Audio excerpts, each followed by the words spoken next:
High friends, welcome to யாஷிகர். நம்மளோட விஜய் டிவியில் புதுசாக ஒரு சீரியல் வரப்போகுது அப்படின்ற அப்டேட் வந்து ஆல்ரெடி கொடுத்துருந்தது தான். அது மட்டும் கிடையாது, குளோபல் வில்லேஜஸ் தான் வந்து இந்த சீரியலை வந்து ப்ரொடியூஸ் பண்ண போகிறாங்க அப்படிங்கிற அப்டேட்டும் ஆல்ரெடி கொடுத்துருந்தேன். ஆல்ரெடி 2 சீரியல் வந்து அவங்களோட ஓடிட்டுருக்கு.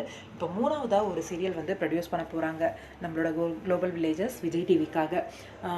மேபி இதுவுமே நம்ம பிரவீன் சார் தான் டைரக்ஷனாக இருக்கிறதுக்கு வாய்ப்பு அதிகமாக இருக்குது. அதோட பூஜை வந்து ரீசெண்டாக நடந்து முடிஞ்சுது. அந்த பூஜையோட பிக்ஸ் எல்லாம் வந்து ரீசெண்டாக ஷேர் பண்ணியிருந்தாங்க.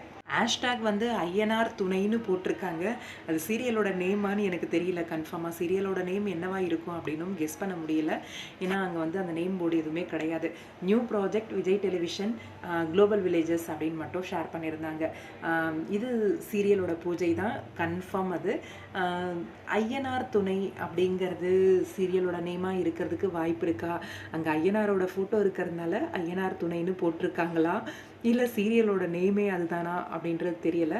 ஆனால் ஹேஷ்டாக் ஐயனார் துணை நியூ ப்ராஜெக்ட் அப்படின்னு இருக்கிறத பார்க்கும்போது மேபி சீரியலோட நேமாக கூட இருக்கிறதுக்கு வாய்ப்பு இருக்குது. என்னென்னு வெயிட் பண்ணி தான் பார்க்கணும். நம்மளோட குளோபல் வில்லேஜஸ் மறுபடியும் ஒரு புது சீரியல் பண்ணுறாங்க அப்படின்னும் போது நம்ம எல்லாரோட கெஸ்ஸுமே இந்த ஹீரோயின் தான் இருக்கும் அப்படின்னு கெஸ் பண்ணிக்கிட்டு இருக்கோம். மேபி அவங்களாவும் இருக்கலாம், அவங்க இல்லாமலும் இருக்கலாம். பார்ப்போம், வெயிட் பண்ணி யாராக இருப்பாங்க அப்படின்னு சொல்லிட்டு. இப்போதைக்கு குளோபல் வில்லேஜஸில் புது சீரியல் வரப்போகுது. இது உங்கள் எல்லாருக்குமே பயத்தையும் கொடுக்கும், ஒரு சந்தோஷத்தையும் கொடுக்கும். என்னன்னு பார்ப்போம்.